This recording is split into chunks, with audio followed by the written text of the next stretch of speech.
রাজধানীর টঙ্গী ইজতেমা মাঠে গত 18 ডিসেম্বর গভীর রাতে সন্ত্রাসী হামলা ও 4 জন নিহতের ঘটনায় জড়িতদের বিচার এবং সাতপন্থীদের কার্যক্রম নিষিদ্ধের দাবিতে দিনাজপুরের হিলিতে বিক্ষোভ মিছিল ও সমাবেশ অনুষ্ঠিত হয়েছে। শুক্রবার 10 জানুয়ারি জুমার নামাজ শেষে ওলামা মাশায়েখ ও সর্বস্তরের তৌহিদি জনতার ব্যানারে হিলি বাজারের গোডাউন মোড় এলাকা থেকে বিভিন্ন ফেস্টুন নিয়ে একটি বিক্ষোভ মিছিল বের হয়। বিক্ষোভ মিছিলটি বন্দর এলাকায় বিভিন্ন সড়ক প্রদক্ষিণ শেষে একই স্থানে গিয়ে শেষ হয়।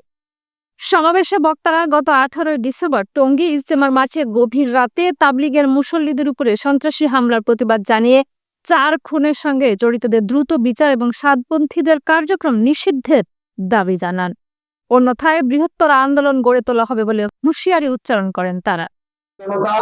এবং ধর্মপ্রাণ মুসলমান ভাইয়েরা সহ তাবলীগ জামাতের যারা আছেন সকলের প্রতি আবারও উদাত্ত আহ্বান একটাই করব, আমরা সকলে এক হয়ে যাই। এই বাংলাদেশের জমিনের মধ্যে কোনো তাবলীগ নিয়ে বিভাজন যেন না হয়, আমরা এটা আশা করব না। আমরা আশা করব একটা সকল তাবলীগ ভাইয়েরা এক প্ল্যাটফর্মে আসবে। যারা আলেমে দ্বীন আছে তাদের সঙ্গে আসবে। আল্লাহ কোরআনের মধ্যে এই কথাটা বলেছেন, অকুনু মা'আস সাদিকিন, সত্যবাদীদের সঙ্গে থাকো। আর সত্যবাদী দুনিয়ার মধ্যে তারাই যারা ওয়ারাসাতুল আম্বিয়া। ওয়ারাসাতুল আম্বিয়া মানে উলামায়ে কেরাম, আর উলামা নিয়ে তারা ভ্রান্ত মতবাদের অধিকারী।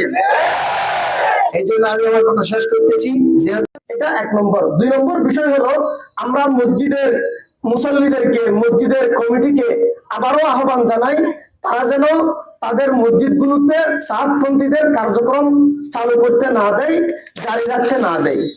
এখন একটা প্রশ্ন আসে যে এটা কেমন কথা? ওরাও নামাজের কথা বলে, কালিমার কথা বলে, তাদের কার্যক্রম আমরা কিভাবে বন্ধ করব?